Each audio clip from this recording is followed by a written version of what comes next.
All right. Good evening, everyone. Looks like it's all on. Everything's working. We're outside again today. Back to our summer spot. If you like this background better, then we get a little more greenery instead of, there we go, instead of the house. There we go. Okay.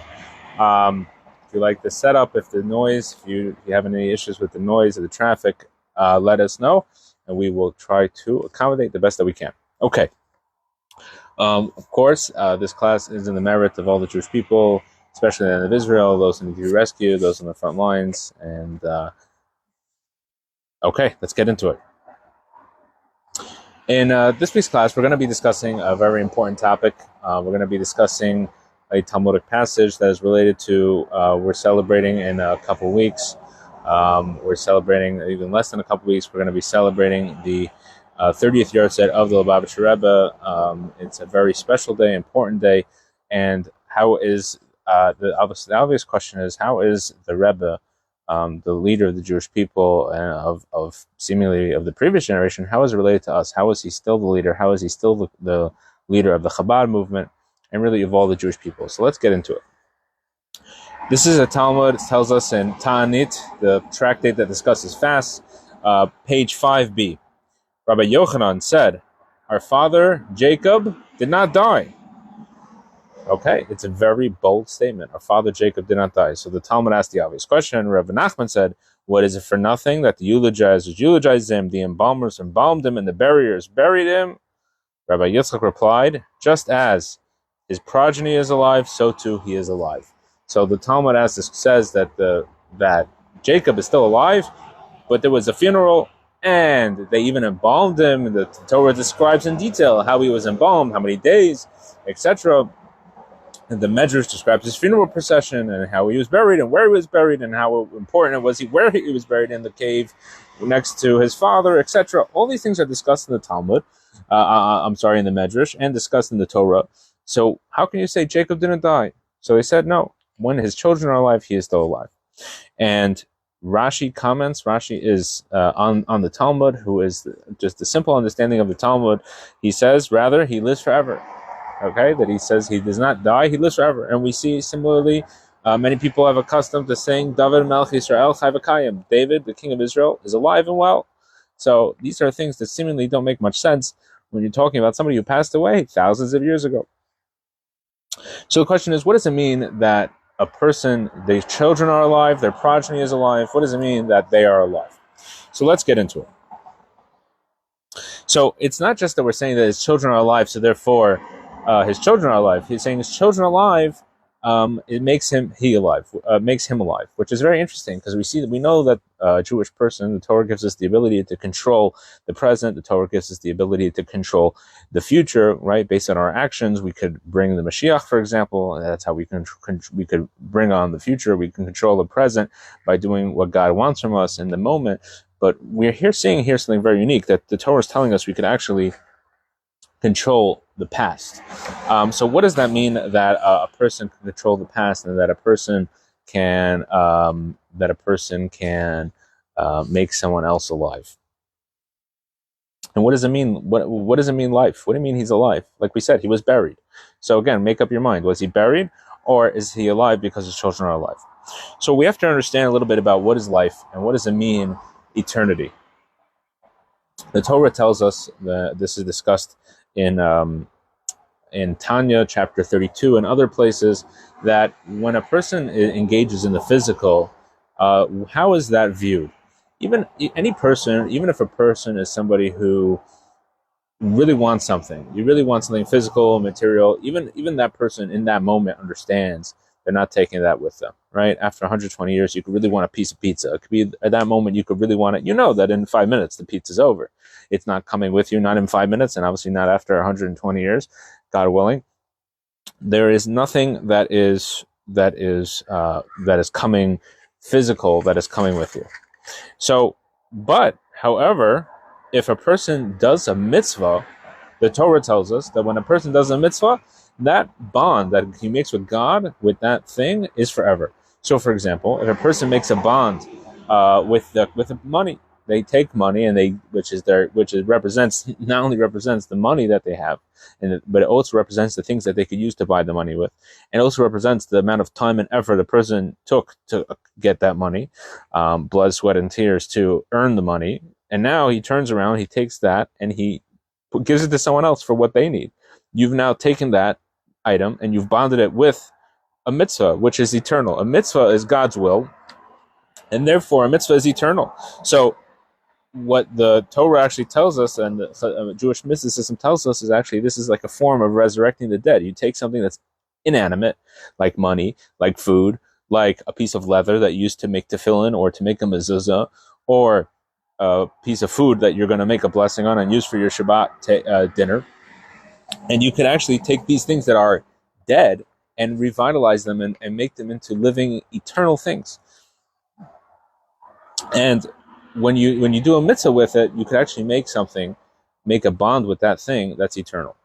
And even things that seemingly may not, you might not think is really that big of a deal. These are legacy things that live on much longer than you, or much longer than that physical thing. Is a story about a Jew whose name was his name was Aaron Fernstein. He owned a manufacturing facility in Massachusetts, and at some point it burned to the ground. And he decided to continue paying his workers while he was rebuilding this factory. And not only, first of all, he could have used the money for that he got from the insurance. He could have went to maybe the Deep South, where it's a little bit cheaper to build and to get workers. But he decided to do it in his area and keep his workers, and he continued paying them, even though he did not have to in any legal form, but he continued doing this, and he ended up saving all these people's jobs and livelihoods. And he was interviewed by 60 Minutes, and eventually, that when 60 Minutes asked him that eventually his business went bankrupt, and they said to him, maybe you did the wrong thing. Maybe this has ended up being your downfall. And he said, no, this has nothing to do. I made some bad business decisions later on, but he stood by. He said, my father always told me to be a mensch, and this is what's really important. Even if he would have kept the business, would the business do him any good? Would it keep him? Would he be able to take it with him? No, it was just money. It was just physical, material things, and obviously financially he was okay, I guess, in the end. But he felt that this is the right thing to do, was for his workers. So we see here how you could take something physical and make it more important than just the physical thing, right? That he took this business that he had, this factory that he had, and he made it into something, a legacy for himself, and he made it what we call a Kiddush Hashem. He sanctified God's name, and he became very well known by. Sorry, it's a bug. He became very well known, even in the greater world, as the Mentch from Malden Mills. I guess that's where he was from, in Massachusetts, whatever it was. And interviewed by 60 Minutes and all these different major media outlets, all because he had done something much greater than the actual business. Okay, so let's get back to it. So now that we understand that physicality is not just physicality, but you could actually take something physical and bond it with the spiritual, with God, something godly, and you can make it eternal. What is the life of a tzaddik? What is a righteous person like Jacob, like King David? What is their life? So in Tanya, in the section called Igeret HaKodesh, the Alter Rabbi explains this idea, and he says as follows: it is known the life of a tzaddik is not the life of flesh, but a spiritual life, faith, reverence, and love of God. So the tzaddik, his life is not about the material things that he has, or the physical things that he does, but it's about his faith and connection to God. So therefore, what is his body to him? His body is a vehicle for that. Through his body, he's able to do a mitzvah. Through his body, he's able to teach Torah. He's able to make a legacy of of continuing Jewish education and the Jewish community. That's what he uses his body for. And to love God, to fear God, those are only things you can do with the body, with the mind, etc., with the heart. So he does all these things with his body, but as soon as when the body passes away, the body is limited. It's a limited creation. As soon as it passes away, it's like clothing. A person takes the clothing off, and now you can put on something else. You can even put on greater clothing. And what we're saying here is that when a tzaddik passes away, when like Jacob, that now through his children being alive, that is the new. His body was buried, and it was eulogized, and it was embalmed, and all the things that happened. His body is no longer, but his life was never about that. That was just a vehicle in order to connect with God. And now that he's shed that vehicle, he now has a connection through his children. If his children continue his legacy of doing Jewish things and teaching Torah and doing mitzvahs and making the next generation, if his children are alive, his progeny are alive, then he is also alive, because nothing has changed. His body is no longer. His body is no longer, hosting his soul in the sense that it was, but now his body is us, is his children, is his progeny. Now, it's very interesting to note that on the one hand, we see this great connection with the physical. On the other hand, and to his body, using it as a vehicle. But on the other hand, that's all it is. It's a vehicle. So it has a little bit of a dichotomy to it. So now Jacob's life is no longer being driven by the body, but now it's being driven by us as the next generation. Jacob is alive because we are alive, because his life never was about his physical pursuits. His life was always about his faith in God and his Torah and mitzvahs, and therefore that continues. And now we could see how, in a way, that's even stronger than before. In that same letter that the Alter Rebbe published in the Tanya, he continues as explaining as follows from the Zohar. The Holy Zohar writes that a departed tzaddik is more present in all realms than during his lifetime. This needs explanation. Of course, this will be in the case of the upper realms, right? So it makes sense. The tzaddik passes away, and now he's in heaven, he's in Gan Eden, he's in Garden of Eden, so he's more present there than he was in our world.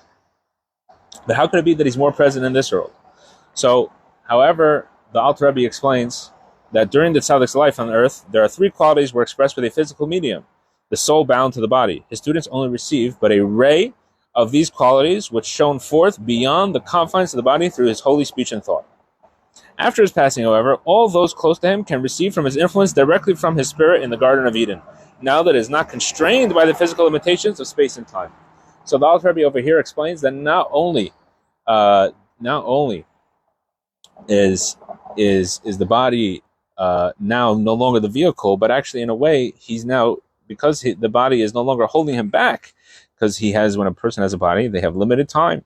But now his students could get directly from his soul in Gan Eden in a way that's even more than it was before his lifetime.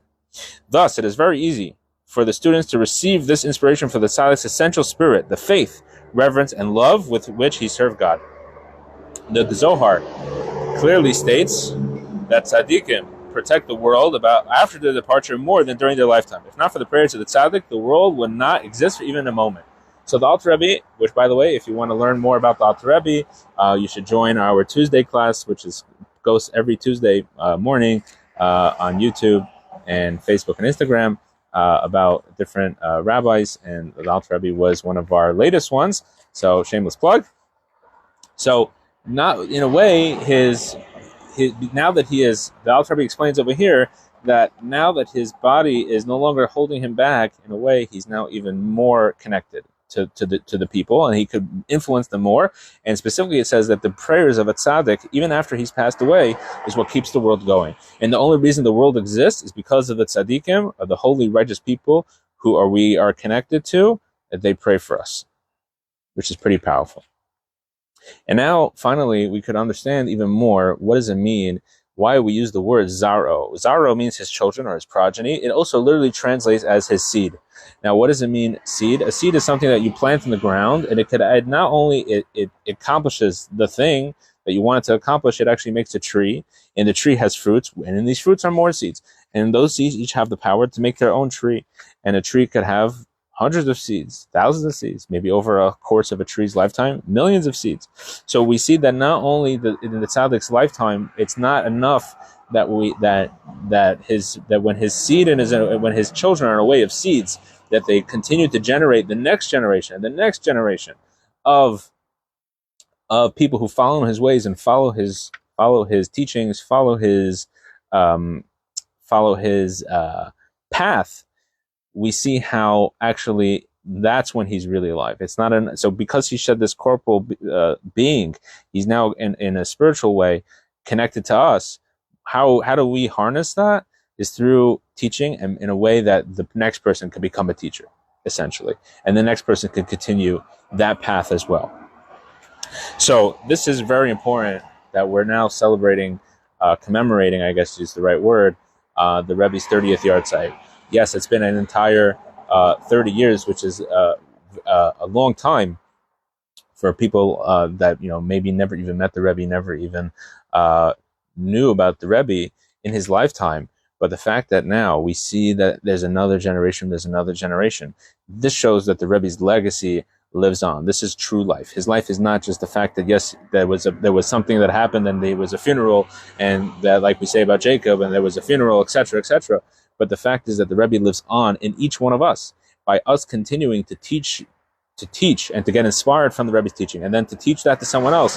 And now they could be inspired from the Rebbe's teachings, and they could do that to someone else. And we see this happening for the past 30 years, how the Chabad movement has grown and grown and grown, of not just in a quantitative way, but in a qualitative way of continuing to teach and teach and teach the Rebbe's teachings, and trying to understand what is the purpose, what is the Rebbe's legacy, which is to bring Moshiach, which is to teach, do another mitzvah, learn a little more Torah, do a good deed for another person, and through that to bring Moshiach. And therefore, each one of us, we are now the vehicle for the Rebbe's teachings. And just like Moses had an Aaron, Aaron was the person who would now, who was the mouthpiece of, Aaron was the mouthpiece of Moses, that Moses had a speech impediment, and therefore Aaron had to come and teach and tell everybody what Moses had said.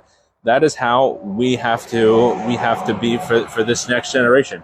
It's on us to continue the Rebbe's legacy and continue, and we could continue to connect, because just like King David and Jacob, that the reason why they are alive is because their legacy is alive, because their legacy of Torah and mitzvahs and faith in God, that is what is real. That's what's real life. So by us, we could connect through following in the Rebbe's teachings and following in the Rebbe's ways.